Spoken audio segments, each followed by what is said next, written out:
Alors, imaginez une IA qui pourrait coder un logiciel de A à Z, toute seule, une sorte d'ingénieur virtuel infatigable. Ça, c'est la promesse. Elle est fascinante. Mais derrière, il y a un problème. Et il a fait inattendu. Du coup, la question est simple. Est-ce que c'est vraiment possible aujourd'hui? Est-ce qu'une IA peut concrètement construire une application complexe ou est-ce que ça reste de la science-fiction? Eh bien la réponse est oui. Mais, il y a un énorme mais. Ces IA, aussi puissantes soient-elles, ont une faille critique, un défaut qui les bloque complètement sur les gros projets.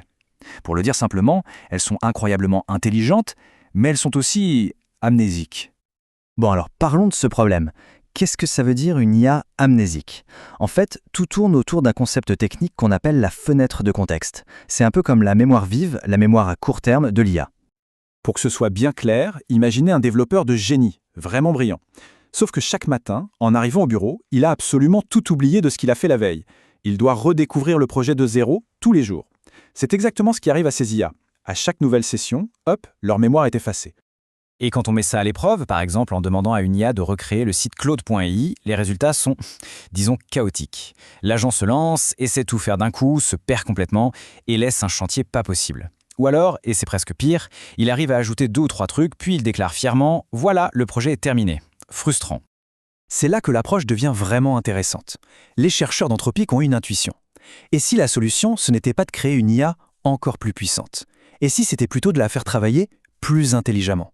En gros, de lui apprendre à s'organiser, un peu comme le font les meilleurs développeurs humains.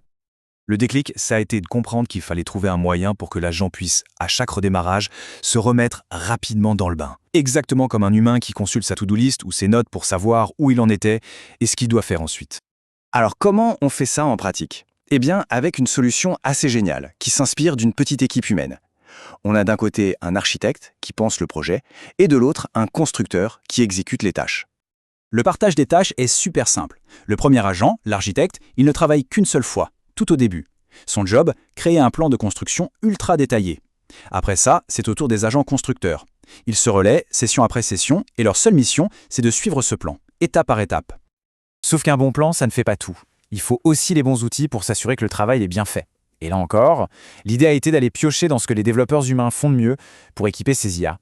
Et pour éviter que ça parte dans tous les sens, le système impose des règles très, très strictes. Par exemple, une règle d'or. Il est inacceptable de toucher au test. Pourquoi? Parce que ça pourrait casser des choses qui marchent déjà. La discipline, c'est la clé. Et voilà à quoi ressemble le fameux plan de l'architecte.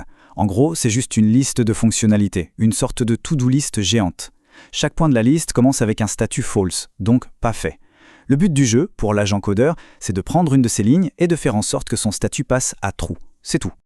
Évidemment, pour que l'agent suivant sache exactement où reprendre le travail, le système est conçu pour laisser des traces impeccables. Chaque modification est enregistrée et un petit fichier journal résume tout ce qui a été fait. C'est un peu comme laisser un fil d'Ariane pour être sûr que l'IA ne se perde jamais.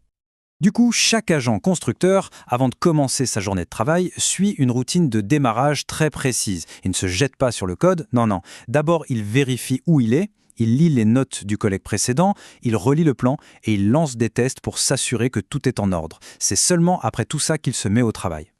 Et là, on voit bien comment cette méthode, finalement assez simple mais très structurée, vient résoudre un par un tous les problèmes qu'on avait au début. C'est une solution qui est, au fond, redoutablement efficace. Chaque point faible est contré. L'agent a tendance à s'arrêter trop tôt.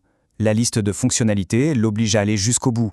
Il a tendance à laisser un bazar derrière lui. Les outils comme JIT et le journal de bord le forcent à être propre et méthodique. C'est vraiment un système conçu pour contrer cette amnésie. Et le résultat est là. Pour le projet de cloner claude.ai, l'agent architecte a défini une feuille de route de plus de 200 fonctionnalités. C'est énorme. Sans ce plan, c'est certain, l'IA se serait noyée. Mais avec ça, elle devient capable de gérer des projets d'un niveau vraiment professionnel. Ce qui est vraiment puissant, c'est que cette méthode ne s'applique pas qu'au code. C'est une nouvelle manière de concevoir le travail d'une IA sur des tâches longues et complexes. On peut imaginer la même chose pour de la recherche scientifique, de l'analyse financière. Dès qu'une tâche demande de la persévérance et de la mémoire, ce principe peut s'appliquer. Et tout ça, ça nous amène à une dernière question, qui est assez vertigineuse. On est passé d'un agent seul, qui oubliait tout, à un duo architecte-constructeur qui fonctionne. Alors, quelle est la prochaine étape? Imaginez maintenant, non pas un duo, mais toute une équipe d'agents spécialisés. Un pour les tests, un pour la sécurité, un pour le design. qu'est-ce qu'une telle équipe pourrait bien construire? Là, on commence à peine à entrevoir les possibilités.